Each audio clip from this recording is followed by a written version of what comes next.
Bonsoir à tous. En première partie, le remaniement gouvernemental qui a eu lieu le 22 janvier dernier. On se rappelle que le 24 octobre 2017, le roi Mohamed VI avait révoqué 3 ministres et un secrétaire d'État. La semaine dernière, il a nommé 3 ministres et un secrétaire d'État, en plus d'un ministre délégué. Ce remaniement a ceci d'important qu'il a pris du temps avant de voir le jour, depuis le premier moment de stupeur ravi, il faut le dire, de l'opinion publique, jusqu'à une certaine sorte d'indifférence, jusqu'à ce remaniement. En deuxième partie, après la pause, nous irons à Addis Abeba pour discuter avec nos invités du 30e sommet de l'Union africaine. Nous parlerons de tout cela avec nos invités de ce soir.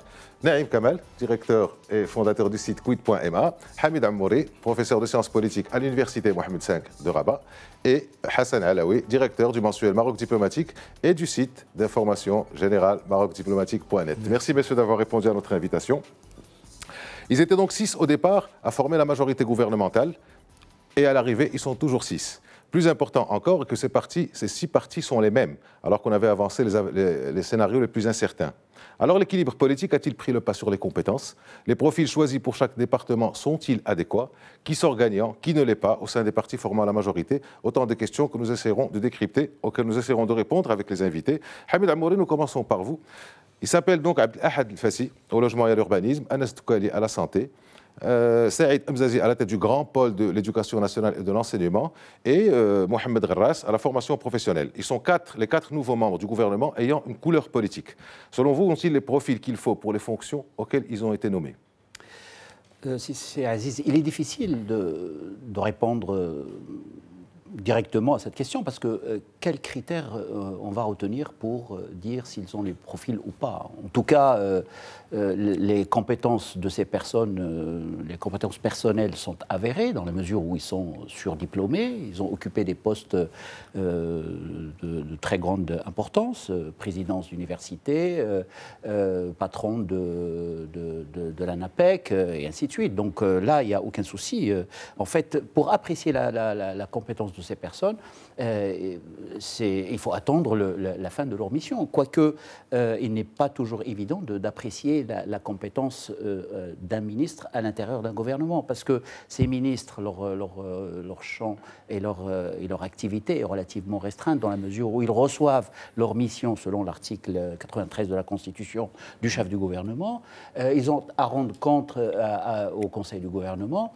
Et finalement, leur activité de ministre, elle s'insère dans l'appareil gouvernemental. Donc, attendons probablement pour voir leurs compétences à la fin de leur mission. Mais je tiens à rappeler que ce qui a été retenu par l'opinion, comme vous venez de le rappeler, c'est le fait de la lenteur. Cette lenteur est inexplicable dans la mesure où ça laisse des traces au sein de l'opinion, parce que la lenteur s'explique-t-elle par l'évaluation de la compétence ou elle s'explique par autre chose, c'est-à-dire que ces partis, probablement leur base n'est pas très large et que la concertation et le débat s'est focalisé sur quelle personne. Finalement, c'est ça qui fait défaut, c'est le fait que les idées, les projets, ce que ces personnes peuvent avancer est compliqué à vérifier auparavant. Mais ce que je remarque, c'est le fait que ce sont des pôles très important, l'éducation pour M.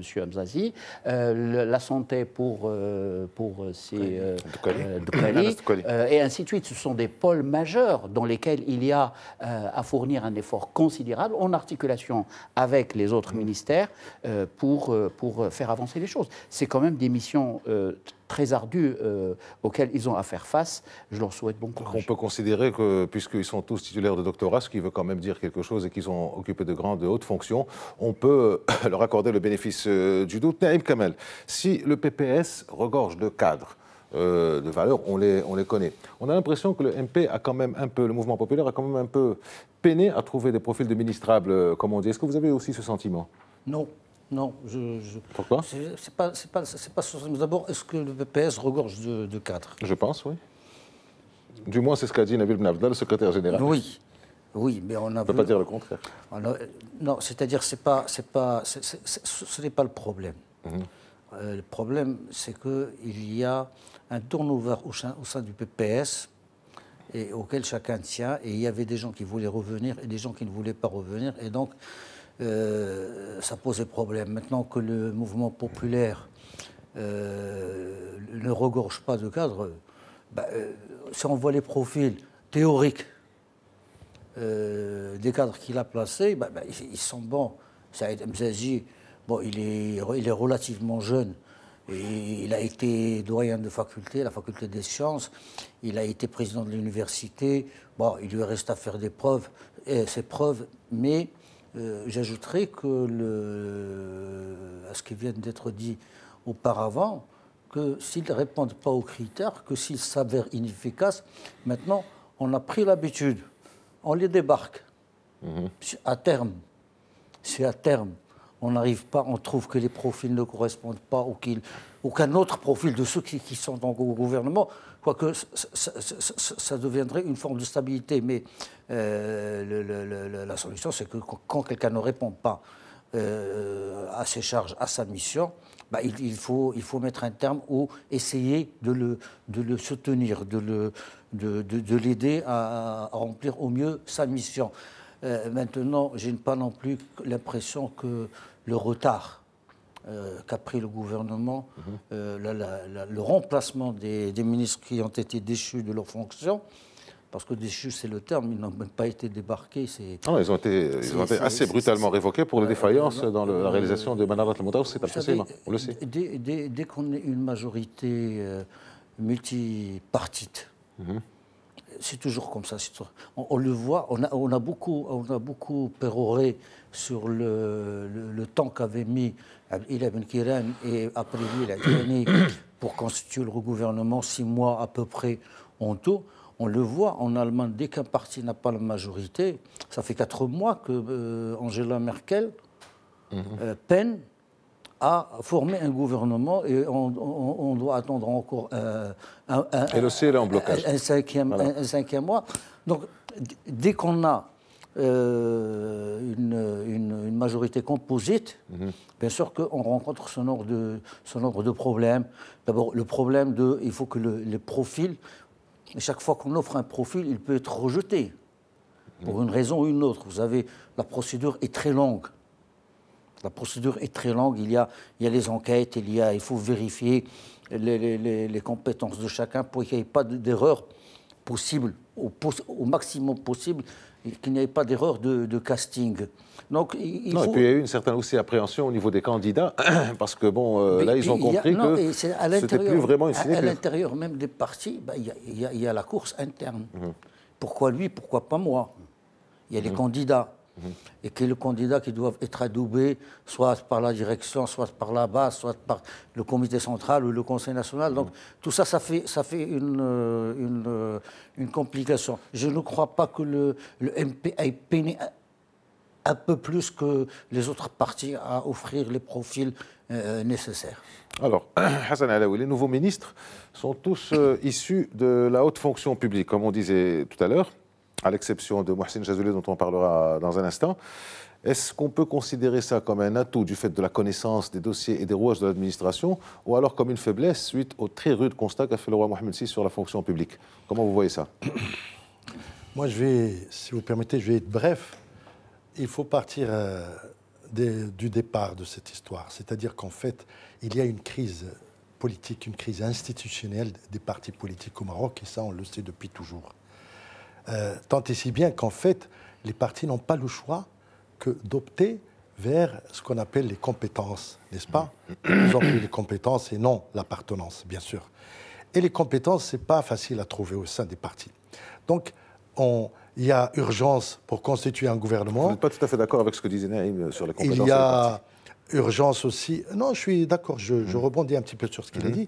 Il y a urgence de trouver les profils, c'est-à-dire la fameuse phrase chaque homme a sa place en anglais, comment The right man. Exactement. Donc il fallait qu'on concorde un petit peu la fonction, n'est-ce pas, l'organe, si vous voulez, la fonction, et puis l'homme qui incarne. Et puis les partis politiques n'ont pas, aujourd'hui, depuis 3 ou 4 décennies, ils vivent une crise de compétences, n'est-ce pas? Et au départ, ils se sont mis à former, si vous voulez, ce qu'on appelle des technocrates, parce qu'il fallait justement, dans l'échéance de formation des gouvernements, il fallait que les partis proposent des profils qui soient adaptés ou adaptables, en tout cas à des situations précises n'est-ce pas? Et donc, cette distribution, si vous voulez, de portefeuille, Naïm l'a souligné, il y a d'abord un débat interne au sein. Moi, je me rappelle que l'année dernière, le PJD, en fonction, parce que Benkiran croyait qu'il allait, j'allais dire, encore revenir sur la scène, et ils ont tellement joué l'image, si vous voulez, et comment dire, cet article de la démocratie, qu'ils ont suscité un débat au sein du PJD. Et bien sûr, le débat a conduit beaucoup de gens, n'est-ce pas, à vouloir être ministre et à se présenter, à vouloir affirmer un petit peu sa personnalité et tout et tout. Et donc, pour moi, aujourd'hui, les profils qui ont été choisis, je pense, ils viennent de la fonction publique, parce qu'il y a quand même une expérience, tu l'as souligné, il y a un petit peu une culture. Il y a des profits, et puis il y a une volonté aussi, si vous voulez, d'arriver, donc d'assumer proprement sa mission. Et donc, aujourd'hui, il n'y a pas lieu, on ne peut pas juger tout de suite, 2 semaines après la nomination de ces ministres. On va attendre quand même 6 mois, peut-être plus, pour dire si oui ou non, effectivement, il y a eu concordance entre... Ce n'est pas un jugement, c'est seulement un avis. Il démarre, on leur souhaite la meilleure chance et le plus grand bonheur possible. Enfin, c'était simplement des avis, voir s'ils étaient vraiment... Alors, c'est vrai qu'ils viennent, les ministres dont on a parlé viennent du PPS et du Mouvement populaire. Il en reste un, le ministre délégué aux Affaires étrangères chargé des affaires africaines. Alors, il s'appelle Mohsin Jazouli. Lui, c'est un patron. C'est un grand patron puisqu'il exerçait jusqu'à sa nomination la fonction de président de la commission stratégie au sein de la CGEM. Il est aussi directeur fondateur d'une grande société de conseil qui travaille aussi bien au Maroc qu'en Afrique. Alors le personnage est très intéressant puisque la fonction, on l'attendait depuis le discours du roi devant le Parlement, on attendait cette nomination. Hamid Amouri, c'est un profil encore une fois très bien étudié. Mais le fait qu'il ait travaillé en Afrique, qu'il connaît très bien l'Afrique, a priori, ça pourrait être un avantage. Ça pourrait pas être aussi un inconvénient? Moi, je pense que c'est un avantage. Il faut revenir c'est un avantage certain. Il faut revenir à la nature du poste. Rappelons-nous que le souverain avait insisté sur le fait que là, il y a à évaluer la faisabilité, la mise en pratique, la mise en œuvre des projets qui sont, déclenchés en Afrique.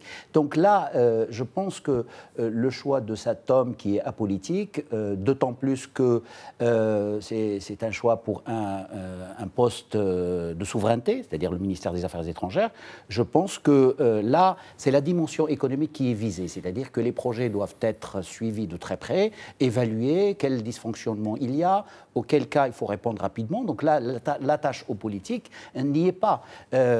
D'autant plus que le Maroc, qui s'est mis vraiment au devant en ce qui concerne le continent africain, l'orientation de la politique étrangère est fortement mise en place à ce niveau-là. Donc là, on n'a pas le droit à l'échec. Et je pense que le politique est conditionné par les réussites économiques. Donc là, je pense que c'est la personne idoine pour ce poste. Si vous me permettez, si Aziz, je vais revenir sur la question auparavant, mais très rapidement. C'est le fait que profil bon ou pas bon, indépendamment des compétences personnelles, je pense qu'on n'a pas une culture de l'évaluation des bilans de ces personnes-là. Il aurait fallu probablement présenter à l'opinion publique, indépendamment de qui, auquel poste, il aurait fallu présenter à l'opinion publique la réussite de ces personnes dans les missions qu'ils ont eu à accomplir auparavant. Cela aurait pu nous éclairer et aurait pu aussi atténuer ce jugement de l'opinion qui consiste à dire que eh bien, ces personnes sont issues d'un sérail et ils sont adoubés au sein de leur parti et que finalement ce manque d'élite au niveau des partis n'est pas si vrai que cela. La culture de l'évaluation, c'est un peu vite dit parce que la révocation de leurs prédécesseurs s'est faite sur un rapport d'évaluation de leur mission par la Cour des comptes. Je parle de ces personnes qui viennent d'être nommées et qui ont été à la tête d'un certain nombre de... C'est-à-dire qu'il y a une institution qui s'appelle la Cour des comptes et qui est là pour évaluer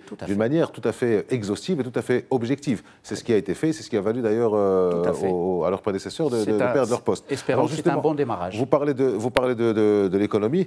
Oui, effectivement, c'est un profil économique, mais c'est un profil aussi entrepreneurial, dans le sens où il est patron, où il a travaillé dans plusieurs pays africains, essentiellement dans le domaine de l'agriculture. Est-ce que l'agriculture et la pêche, c'est lié? Donc finalement, on se retrouve avec un ministère en ordre de marche, une diplomatie en ordre de marche, avec un ministre plein, Nasser Bourita, qui est là, qui porte la vision du chef de l'État, dont c'est le domaine réservé. Vous avez un ministre qui est chargé de la coopération africaine, le continent de priorité pour aujourd'hui. Et vous avez Madame Bousta Oujda qui est là pour l'évaluation comme elle a fait en femmes. L'audit et l'évaluation comme elle a fait Vous avez bien dernière. dire pour les Pour l'immigration. Cette dimension là multidimensionnelle, si j'ose dire, elle est très significative. Mais il faut rappeler quand même que c'est Mohsin Jazouli, il n'est pas le premier, je veux dire le premier ministre délégué ou le premier ministre qui s'occupe de l'Afrique. Souvenez-vous que dans les années 60, il y avait Dr Khatib Al-Krim qui était chargé de l'Afrique, vraiment, mais à part entière. C'était un très grand ministre avec son charisme, sa liberté de ton aussi, ses engagements, à tel point qu'il était le seul pratiquement on a dit que c'est lui qui a ramené Mandela ici à Oujda pour lui offrir les armes, les entraînements. C'est Mandela qui est venu le voir. Qui a voulu le voir. Et donc, l'histoire de l'ANC, c'est-à-dire le mouvement de libération de l'Afrique du Sud, je dirais qu'il est parti, il a pris son point de départ ou son orbite à Oujda, grâce au soutien du Maroc. Comme aussi pour beaucoup de mouvements de libération africains. Le PLA en Angola, le Frélimo au Mozambique, et évidemment l'ANC, et même le FLN algérien.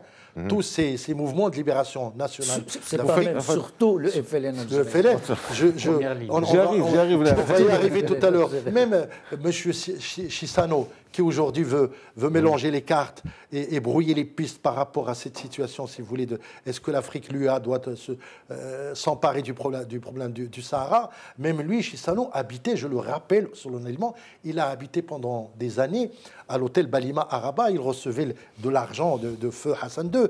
Donc, il ne faut pas, je veux dire, il faut pas nier tous ces. C'est bien que vous rappeliez ça, Hassan Alaoui, parce que c'était une approche à l'époque, une approche politique. C'était à la période des indépendances africaines, une approche résolument politique. Maintenant, aujourd'hui, c'est une approche économique. C'est l'approche économique pour la domination. L'économie. Autre temps, autre mœurs.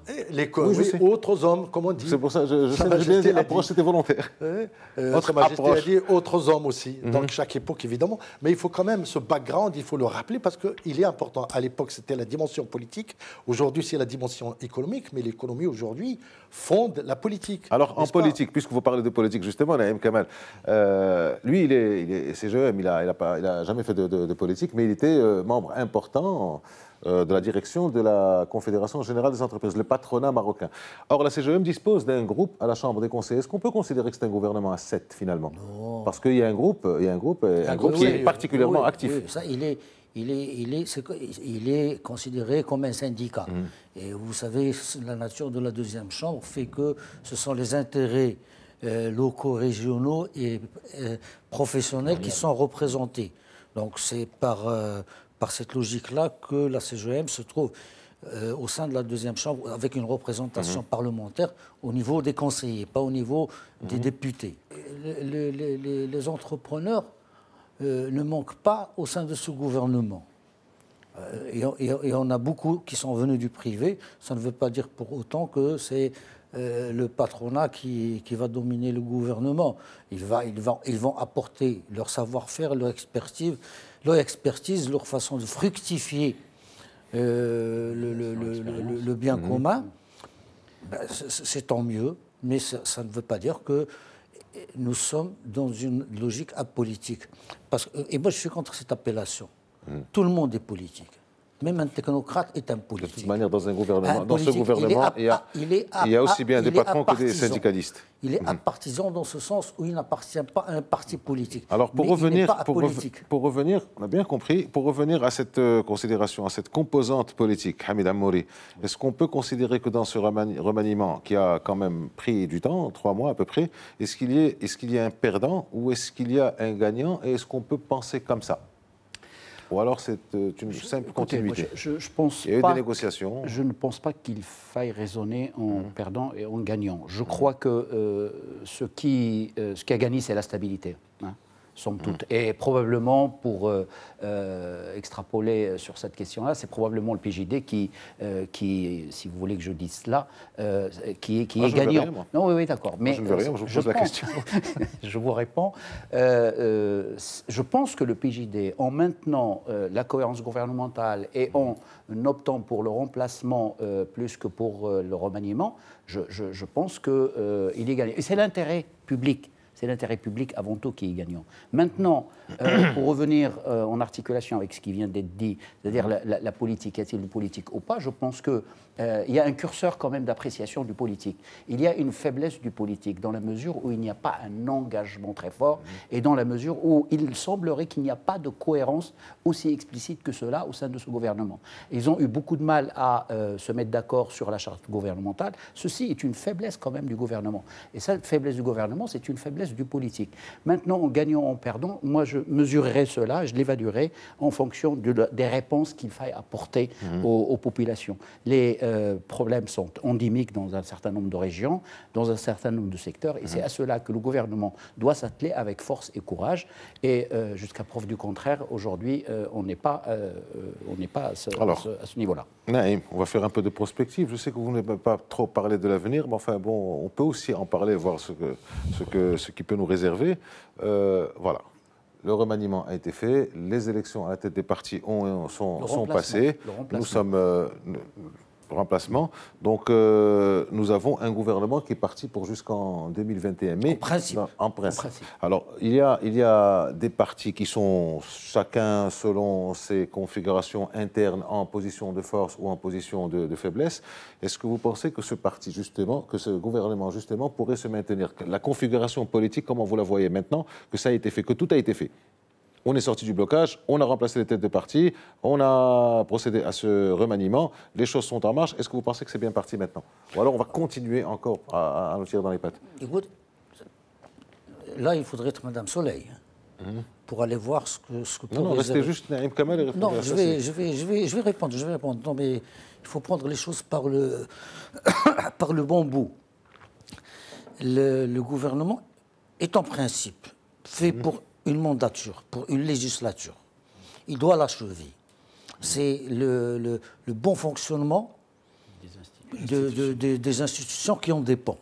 Si on s'amuse à chaque fois à changer de gouvernement, à changer de ministre, à recomposer, décomposer, on sera dans une instabilité institutionnelle de telle manière que les départements vont être paralysés. Et qu'aucun ministère, déjà c'est difficile. Déjà, si vous allez dans une administration, dans un ministère, si vous avez un projet, si vous avez rien que pour un papier administratif, vous allez voir ce que c'est les problèmes que l'on peut rencontrer quand il y a une stabilité. Alors, si en même temps, on va se trouver toujours en face de responsables intérimaires qui gèrent les affaires courantes, donc ce n'est pas la bonne logique. La bonne logique, c'est qu'un gouvernement doit jouir d'un espace-temps pour qu'il puisse réaliser son programme. Et c'est à ce titre-là qu'on peut le juger. Maintenant, en politique, on n'est jamais à l'abri d'un événement qui surgit et qui contraint un changement. Je ne le souhaiterais pas, mais on a eu le 20 février en 2011 et on s'est trouvé dans un chamboulement qui a touché presque toutes les institutions, la Constitution, le Parlement, le gouvernement, les élections, le fonctionnement, et dont on connaît encore les répliques. Tout ça, alors, pour prolonger ce que dit Naïm Hassan Alaoui, très rapidement, s'il vous plaît, est-ce que malgré le fait qu'il y ait 6 partis, plus des ministres technocrates, est-ce qu'on peut considérer que ce gouvernement est un gouvernement de technocrates, partisans ou pas? Technocrate n'étant pas apolitique. Non, technocrate n'étant pas un terme réducteur. Oui, au contraire. De toute façon, l'histoire du Maroc récente, du Maroc est marquée justement par jusqu'à 2012 ou même 2007. C'est un gouvernement de coalition, donc où il y avait un peu de tout. Bien sûr, jusque-là, pourquoi? Parce que, en fait, c'est une espèce de sphère compliquée. C'est-à-dire qu'il y a dedans le mode du scrutin, c'est-à-dire qu'aucun parti ne peut prétendre à une majorité écrasante pour imposer une politique, n'est-ce pas? Et d'un parti à l'autre, aujourd'hui, la coalition, il y a effectivement en dehors, si vous voulez, hormis l'intérêt commun et le tronc commun qui unit ces partis, il y a chaque parti a sa propre représentativité politique, n'est-ce pas? Si on ne laissait que le PJD, il aurait évidemment réussi à mettre, j'allais dire, en vase clos le pays et à appliquer sa politique. Malheureusement, il ne peut pas. De même pour le PAM ou pour, j'allais dire, l'USFP ou le RNI même et tout ça. Donc cette coalition de 6 partis, bien sûr, elle est complètement, ambiguë, parce qu'en fait, on voit l'extrême gauche cohabiter avec les religieux. Ça, c'est quand même une donnée originale du Maroc, mais qui veut qu'en fait, c'est un impératif, si vous voulez, consensuel. Et donc, ce n'est pas un gouvernement de technocrates, parce que tout simplement, ce sont des gens, des sensibilités, où il y a effectivement des compétences de technocrates.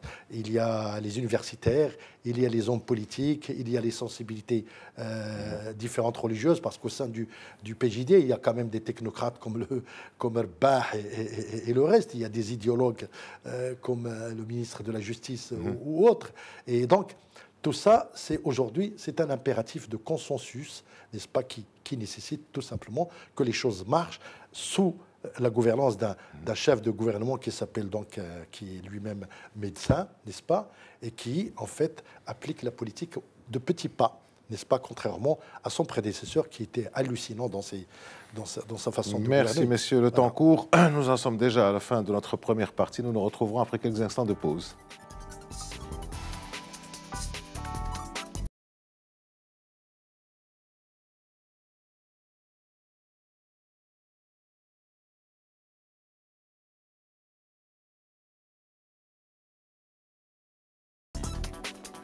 Nous nous retrouvons donc pour cette deuxième partie du débrief et nous parlerons dans cette partie du 30e sommet de l'Union africaine à Addis Abeba. Pour ceux qui nous rejoignent, nous sommes aujourd'hui avec Naïm Kamal, directeur fondateur du site quid.ma, avec Hassan Alaoui, directeur de Maroc Diplomatique et de marocdiplomatique.net, et de Hamid Amouri, professeur de sciences politiques à l'université Mohamed V. Alors ça fait tout juste un an, jour pour jour, que le Maroc a fait son entrée remarquée au sein de cette institution panafricaine. Il est déjà désigné comme leader africain des questions de la migration et aussi membre de la très influente commission paix et sécurité. Dans son discours lu par le chef du gouvernement, le roi Mohamed VI a parlé uniquement de la question des migrations. Mais les institutions avancent également avec une présence de plus en plus marquée du Maroc. En effet, le royaume a co-présidé en 2017 avec l'Allemagne le Forum international sur la migration et en 2018, il abritera la conférence intergouvernementale d'adoption du pacte mondial ainsi que le Forum global pour la migration. Hamid Amouri. Les commentaires et analyses du discours du roi sont unanimes, un discours structuré, un discours argumenté, même cours, construit autour de l'établissement d'un constat, de la proposition d'action et enfin le lancement d'un cri d'alarme. Il a terminé. Il est concis ou court, oui. Concis, on va retenir concis. Très bien. Alors, quelle a été votre lecture de ce discours ? Ma lecture, premièrement, ce discours indique bien le retour en force du Maroc au sein de l'Union africaine. C'est un discours, comme ça vient d'être rappelé, concis, mais percutant, dans la mesure où le roi a pris à bras-le-corps une mission qui lui a été confiée par ses pairs africains. Et le document qui en a résulté est un agenda africain pour la migration. Moi, j'ai retenu 2-3 mots. Le premier mot, c'est une déconstruction des mythes à propos de la migration.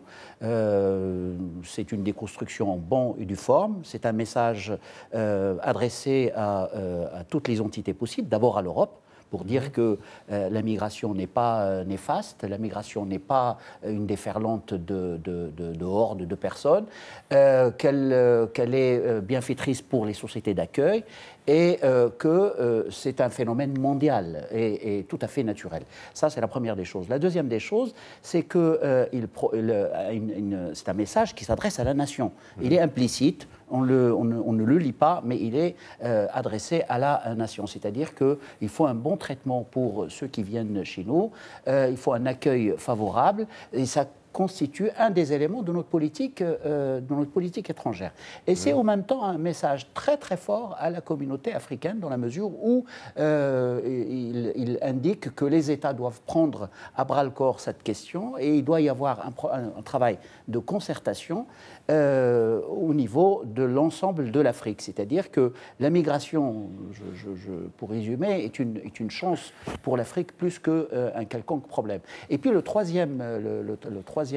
terme que je retiens, c'est le changement de paradigme. C'est-à-dire qu'il y a là, dans la vision du roi Mohamed VI, en ce qui concerne la migration, un levier de développement pour l'Afrique. C'est-à-dire que la migration est un élément constitutif de co-développement à l'intérieur de l'Afrique. Et c'est très probablement une réorientation de géopolitique au niveau marocain. C'est-à-dire que par la question de la migration, le Maroc s'inscrit pleinement au cœur de ce qui fait la question névralgique, à savoir ce déplacement de population. Il faut insérer les gens là où ils sont. Il faut aider à ce que ce mouvement, ces mouvements se fassent dans la paix, dans la sérénité et dans la légalité. Et troisième, une autre dimension, ce que j'ai retenu, c'est l'aspect extrêmement méthodologique, méticuleux dans lequel il a été fait. Et il finit par une proposition tout à fait louable si le Maroc parvient à avoir cette institution qui est l'Observatoire, je crois, l'Observatoire africain de la migration. Il est tout à fait bien positionné pour l'avoir parce que nous sommes ce pays, ce territoire tampon entre l'Europe et l'Afrique. Donc, c'est un poste fondamental, essentiel, auquel le Maroc pourrait déployer toute son énergie pour aider l'Afrique dans ce paradigme-là, dans cette conversion, au lieu que l'immigration soit un malheur, qu'elle devienne une chance pour l'ensemble de la communauté africaine et aussi pour le monde. Mohamed Amouri, vous avez brossé un tableau extrêmement global de la situation. Effectivement, nous allons y entrer un peu plus dans les détails. Hassan Alaoui, le Maroc, on le sait, est passé de pays de terre de transit à une terre d'accueil, puis à une nation accueillante. Et là, maintenant, il est considéré, vu tous les forums et tous les colloques internationaux qu'il va organiser, qu'il est passé comme pays expert en matière de migration. J'ai retenu une phrase du discours du roi qui est la suivante. L'agenda africain pour la migration propose sur la gestion migratoire une démarche fondée sur des politiques nationales, sur une coordination sous-régionale, une perspective continentale et un partenariat international. On élargit le champ de réflexion. Est-ce que vous avez un commentaire sur ça? C'est-à-dire, qu'est-ce que veut dire le roi du Maroc en parlant de ça? Écoutez, je crois qu'il n'y a rien à dire. C'est un propos qui se suffit à lui-même, mais il n'y a pas que ça. Sa Majesté n'a pas... C'est ce que disait quelque part Hamid Amouri, dans le sens où la vision doit être globale, elle ne doit pas être uniquement fixée sur une région ou une sous-région, mais beaucoup plus globale. Et là, les termes sont bien choisis, de la politique nationale à la coordination sous-régionale, d'accord? On reviendra là-dessus, une perspective continentale et un partenariat international, parce que c'est le problème de tout le monde. Il a cité un chiffre, le roi du Maroc, qui est que 14% sur le plan mondial, la migration représente 14% de la population, c'est-à-dire entre 950 millions et 1 milliard de personnes. Ce n'est pas par hasard que Sa Majesté a été donc désigné comme le leader du cahier de charge, si vous voulez, sur la migration, parce que tout simplement le Maroc n'a pas attendu, si vous voulez, ce sommet ou ces textes et tout ça pour traiter l'affaire de la migration. Moi, j'agis toujours, je réagis, en faisant un comparatif, par exemple, avec nos voisins de l'Est, qui aujourd'hui, je ne sais pas si vous êtes au courant, mais aujourd'hui, ils ont encore expulsé des dizaines et des dizaines de migrants africains de Blida, qui les renvoient donc sans ménagement à la frontière vers le Niger et le Tchad et tout ça. Et donc, nous, au contraire, ce que nous faisons, c'est-à-dire Sa Majesté et le gouvernement, agissent dans le sens contraire en régularisant de toute façon la situation. Par exemple, dans un premier temps, ce sont 25 000 citoyens ressortissants africains qui ont été régularisés. Il y a une deuxième phase aussi significative qui se prépare. On est aux alentours de 50 000. Ben voilà. C'est bien ça. Donc, 50 000. La migration, nous l'assumons. Ce ne sont pas des paroles en l'air, ce n'est pas une herméneutique, quelque chose comme ça. C'est des actes qui sont concrets tous les jours. Et donc, pour moi, personnellement, la vocation du Maroc, elle est aussi, si vous voulez, de conduire cet agenda, tout simplement parce que le Maroc, comme vous disiez tout à l'heure, c'est d'abord donc à partir du moment où il est aussi un pays qui organise l'immigration après avoir été celui j'allais dire, de terre d'accueil ou de transit, comme on dit. Et depuis des années, souvenez, depuis 10 ans maintenant, même avec l'Espagne, il y avait des accords bilatéraux pour régler, si vous voulez, la problématique de la migration. Aujourd'hui, on constate que l'Europe ne va pas financer, ne finance pas du tout cette histoire. L'Europe est en train de rejeter ces migrants. Et puis, le Maroc est évidemment désigné pour appeler les pays africains à collaborer, à coopérer. Alors, Naïm Kamal, sur cet extrait que j'ai cité, je vais retenir un extrait encore une fois, qui est la coordination sous-régionale. Hassan Alaoui a parlé de l'approche migratoire chez nous, de la politique migratoire chez les voisins de l'Est, c'est-à-dire les Algériens. Les migrants subsahariens qui ne restent pas en Afrique et qui ont le souhait de monter et de partir vers l'Europe passent ou par, globalement, quand on parle de l'Ouest africain, passent ou par l'Algérie ou par le Maroc.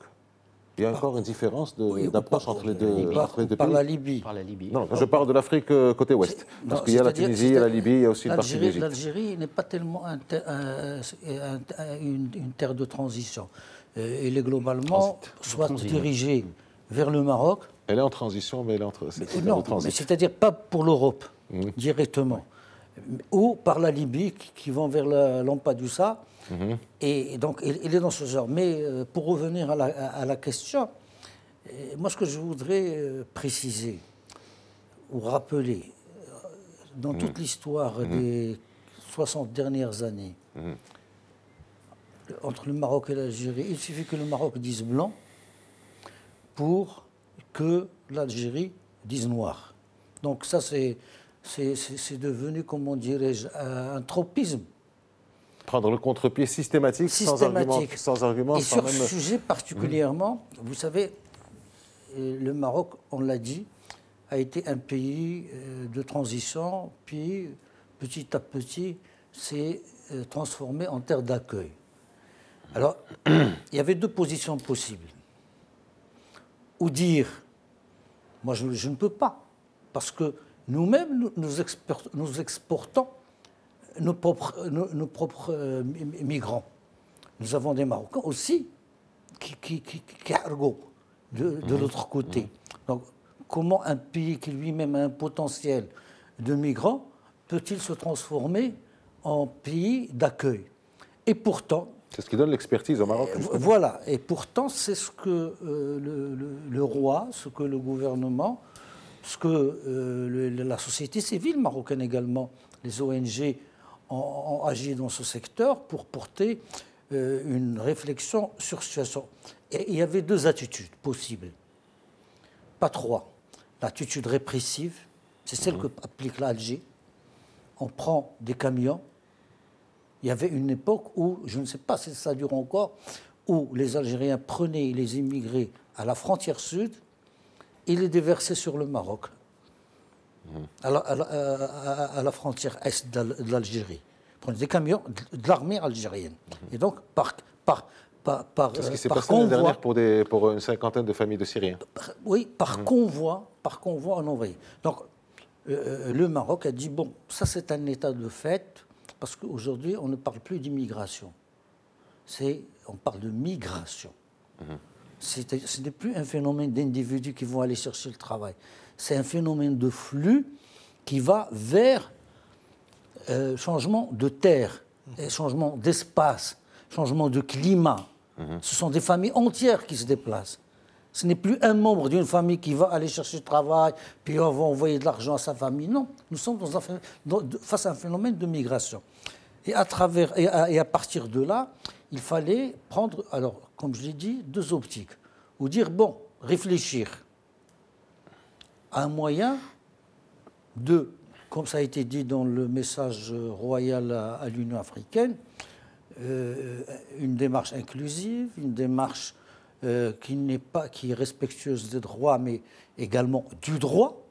Et de la dignité. Et de la dignité, et pour essayer de dire, voilà, le problème est là. Les candidats au départ, en dehors de l'Afrique, représentent à peu près 20%. 80% reste, c'est de la migration, de l'immigration interne au continent africain.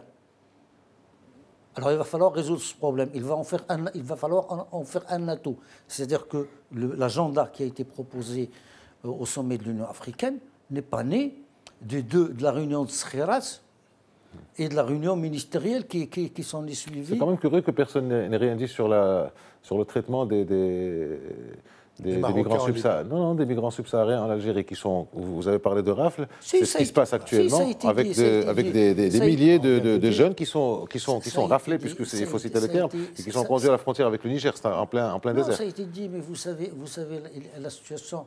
Bon, je termine d'abord ma réflexion, c'est-à-dire que l'agenda qui a été présenté à l'UA est un aboutissement d'une longue réflexion, parce qu'à un moment donné, on l'a vu à Tanger, on l'a vu dans les zones nord, on le voit maintenant à Casablanca, cette proximité commençait à créer des promiscuités. Alors, comment faire pour que ça ne devienne pas de l'adversité et de l'agressivité? C'était tout le problème. Et je crois qu'aujourd'hui, il y a une proposition, et elle a été validée par l'Union africaine. Reste maintenant à mettre en place les instruments qui ont été proposés pour que ce secteur devienne un secteur non pas d'affrontement, mais un secteur de coopération. Maintenant, évidemment, il y a les campagnes. Le Maroc n'est pas très porté sur la médiatisation de ce qui se fait en Algérie, de ce que fait l'Algérie. D'ailleurs, il y a quelques mois, 5-6 mois, il y a eu le ministre des Affaires étrangères. Tout ce qu'il a dit sur les Africains subsahariens, que c'était la cause de maladies, porteurs de sida, etc., etc. Il y avait aussi le président de la Fédération des droits de l'homme algérienne qui avait dit des choses comme ça, qui avait dit pique-pendre. Et pourtant, le Maroc n'est pas dans sa tradition, puisqu'il amène une démarche constructive, il ne peut pas entrer dans une démarche destructive. Il ne peut pas s'inscrire dans cette démarche. Et donc, nous, et en plus l'Afrique subsaharienne, notamment au niveau du Sahel, et jusqu'à l'Afrique centrale, et même en Afrique australe, il y a des problèmes, il y a des conflits, il y a des heurts, il y a des querelles interethniques. Parfois, ça arrive au génocide, parfois, ça arrive à des guerres civiles. Et donc, c'est difficile de porter ça. Et c'est pour ça, d'ailleurs, peut-être on va en parler, qu'il est intéressant que le Maroc se trouve dans deux situations. D'abord, dans celle de leader de l'agenda sur le phénomène migratoire, oui. Et en même temps comme membre aujourd'hui du Conseil de la sécurité de la paix. On va y arriver. Juste une petite phrase. On va y arriver. Juste une petite phrase, parce que le Maroc est également très opérationnel à travers les corps marocains, les corps militaires marocains, pour le maintien de la paix. Or, on ne peut pas vraiment dire ou prétendre régler le problème migratoire sans régler le problème de la stabilité et de la sécurité. On va arriver au Conseil, à la Commission paix et sécurité. Juste un dernier mot sur l'immigration, parce que c'est important. Vous en parliez tout à l'heure, vous êtes universitaire, le terme déconstruction vous parle. Alors dans son message, le roi Mohamed VI a parlé de déconstruire les mythes associés à la migration. Très rapidement, en 3 ou 4 points, il a dit que les migrants ne représentent que 3,4% de la population mondiale, que la migration africaine est d'abord intra-africaine, qu'à l'échelle africaine, 4 migrants sur 5 restent sur le continent, et la migration n'appauvrit pas les pays d'accueil, puisque 85% des revenus des migrants restent dans ces pays. Donc il faut, selon le roi Mohamed VI, déconstruire ces mythes, mais pour construire quoi à la place ? Quelle est l'idée, parce que ça ne va pas être un mythe qu'on va construire, quelle est l'idée qui sera construite ? L'idée, c'est que, comme je l'ai dit tout à l'heure, l'immigration, il faut que C'est pour ça que j'ai dit tout à l'heure que le message est à l'adresse en même temps aux élites internes, parce que ce programme-là ne réussira pas s'il n'est pas pris à bras-le-corps par les partis politiques, si un débat interne n'est pas institué sereinement et paisiblement, ça, de un, à l'adresse des élites internes et des partis, à l'adresse de l'extérieur, parce que, figurez-vous, qu'est-ce qui permet d'amplifier ces mythes à l'étranger? Ce sont les partis d'extrême droite qui prospèrent sur le dos de l'immigration. Alors que construire à la place? Quelle est que l'idée construire à la générale? place? Que construire à la place? Il y a des discours... Que la migration est une source de richesse, finalement. De richesse, ce qu'a dit le roi, clairement. absolument.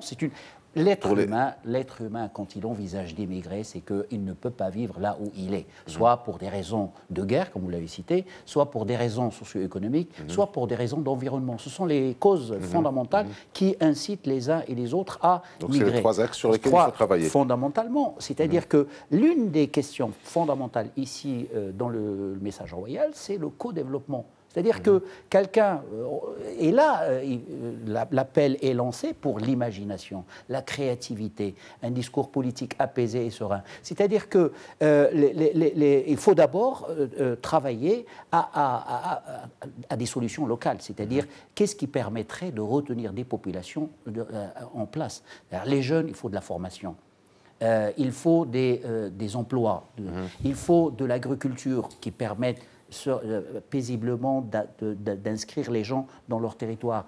Il faut que les solutions politiques puissent être trouvées pour apaiser les conflits. Ça a été dit tout à l'heure. Donc ce sont des solutions à la base sur lesquelles il faut travailler pour arriver à une limitation de cette immigration.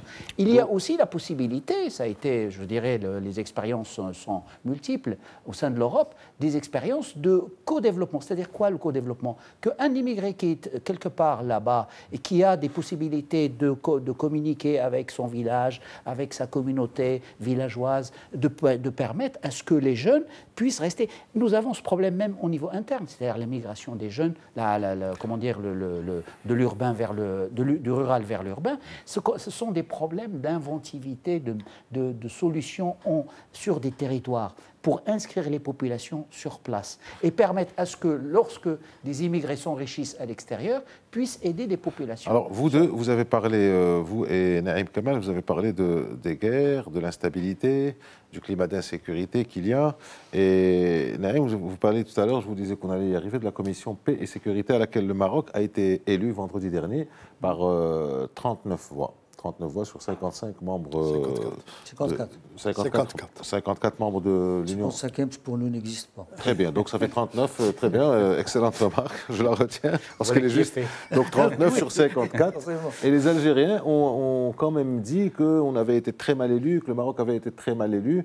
Et je ne comprends pas. Qu'est-ce qui gêne les Algériens dans cette élection alors qu'ils ne se sont pas eux-mêmes présentés? C'est de la mesquinerie. C'est ce que je vous ai dit tout à l'heure. Ils ont retiré leur candidature. Ils ont retiré la candidature. Oui, mais ils se préparent. Ils entendent rebondir en 1910. Non, ça, c'est leur prétexte. Ils veulent rebondir parce que ça sera un mandat sur 3 ans. C'est vraiment... Pourquoi... Moi, je crois qu'ils ont pris peur de ne pas être élus face au Maroc. Qu'on aille être obligé, soit que l'un ou l'autre se retire au profit de l'autre, ou qu'on fasse un deuxième tour, je ne sais pas comment. À mon avis, ils ont dû prendre la température dans les coulisses. Donc ils ont dû prendre la température. Ils se sont retirés. C'est dit dans les coulisses d'ailleurs qu'il y avait une crainte, une appréhension de ne pas être élu.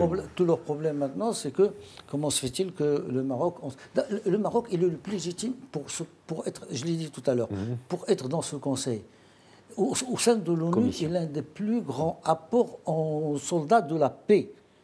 Que ça soit. Les soldats qui meurent, hein, vous savez, en 2017, il y a eu 7 morts pour la seule République centrafricaine. On n'a pas été pour la seule République centrafricaine, il y a eu 7 morts. En opération de guerre. Et on le voit. Le déploiement de l'armée marocaine en termes de comment on les appelle déjà, les contingents de l'ONU, les casques. Non, pas les contingents, je parle des hôpitaux de campagne. Ah oui, les hôpitaux de campagne, c'est l'armée qui on en a au Mali, on en a en Jordanie. C'est-à-dire, nous avons ce déploiement alors que l'Algérie est dans un repli total, sous prétexte que son armée n'est pas faite pour intervenir à l'étranger. Donc vous pensez finalement que c'était reddition, race campagne, ne pas éviter l'affrontement avec le Maroc? Alors qu'ils ne font toute leur vie que ça. Alors qu'ils ne font que toute leur vie que ça. Et on n'a jamais vu les Algériens se déployer dans les contingents.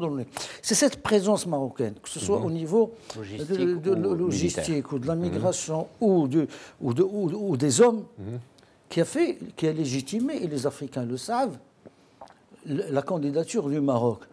Et il avait des atouts. Et l'exposition que le Maroc a faite à Addis Abeba comprenait cet aspect.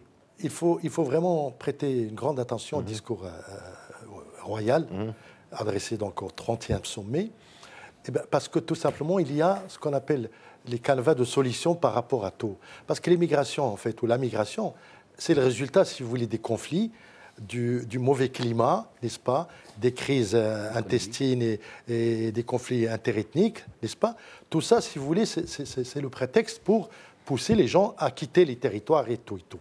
Mais dans le discours de Sa Majesté, il y a un mot qui est un mot-clé, qui est ce qu'on appelle la co-responsabilité, la responsabilité de chacun, et la phrase que vous venez de lire tout à l'heure, donc à la fois sur une coordination régionale, continentale et internationale. Donc ce sont là vraiment, c'est un discours qui est un discours clé, je dirais un discours fondateur, donc qui apporte la réponse à tout ça. Maintenant, pour l'histoire, si vous voulez, du CSP, n'est-ce pas? Tout simplement, pourquoi? Parce que c'est une tradition, le Maroc, c'est quand même une tradition d'intervention positive, neutraliste. Au Congo, en 1960, pour venir en aide au président, si vous voulez, du Congo à l'époque, qui s'appelait Patrice Lumumba, qui a été assassiné, je vais rapidement, au Katanga, en Somalie, il y avait des contingents, au Biafra en 65, n'est-ce pas? En Somalie, où donc c'était finalement ce que montrait, c'était toute cette histoire. Et en Bosnie, il ne faut pas l'oublier, au Kosovo, l'armée marocaine, c'est une tradition de bravoure et de présence pacifique. Et je pense que le Maroc et Sa Majesté, on a fait une doctrine aujourd'hui dont le Maroc peut se prévaloir. Eh bien voilà, maintenant c'est su. Notre émission touche à sa fin. Merci à vous tous d'être restés avec nous jusqu'à la fin de cette émission. Rendez-vous la semaine prochaine pour un prochain débrief ici même. D'ici là, restez sur Medi 1 TV, l'information et le divertissement continuent. Bonne soirée.